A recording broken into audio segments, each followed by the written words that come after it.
I wanted to start out by talking about the words making memories, a phrase that comes up throughout the film a few times. Why is that kind of sweet and sentimental phrase an important through line in what is otherwise a very chaotic and violent movie? Well, I think that we've gotten a lot of compliments for the comedy in Nobody Won and Nobody Two.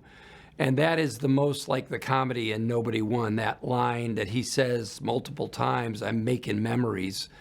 And I'm trying to make, because he is making memories. The kids are not going to forget this vacation.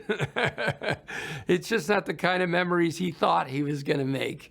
So it has triple meanings, and it's meant to be funny at its core, and yet earnest, and yet he means it. He's really trying to give his kids, he's trying to share this vacation place that he went when he was a kid. That's a memory for him, a good memory. But of course, they show up and it's kind of rinky-dink. It's smaller than he sold them on, and then he does make memories. Again, maybe not exactly what he expected. Well, you did touch on something I wanted to discuss, which is the comedy. And I found it interesting. I saw back around the first movie, you compared a fight sequence to almost like a comedy sketch or sketch comedy. And it's clear how much, also as a producer in the film and the star, how much you value a good fight sequence. So can you describe that similarity and the art form of designing a great fight? Well, so I didn't actually have that notion about this is basically like a comedy sketch until I was shooting the bus fight scene in Nobody Won. And we were shooting it, and it's my first big action sequence I've ever done in my life. We've choreographed it and worked on it for a year and a half. But what we find is that you have to make changes, you have ideas, you invent things, and it becomes this group effort, and you laugh a lot because when you get something right, it's such a charge of joy that it's like all I could think is this is exactly like a comedy writer's room.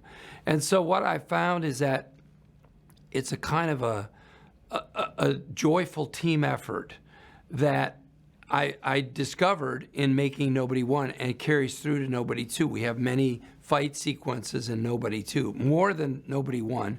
And it becomes this group effort. You have to work together. You have to work as a team, and it's great fun. Mm-hmm.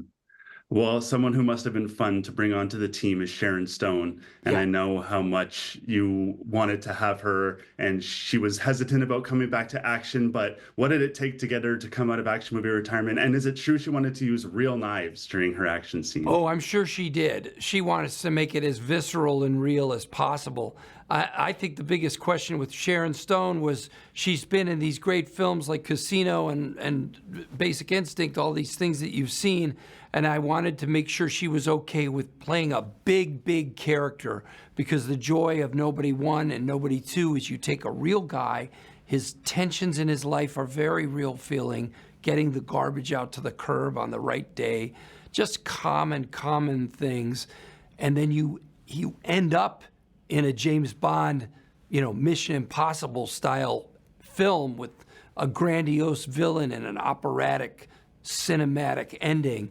And so making that journey and then ending up there, you need Sharon Stone to be big, to be a conceptualized human evil.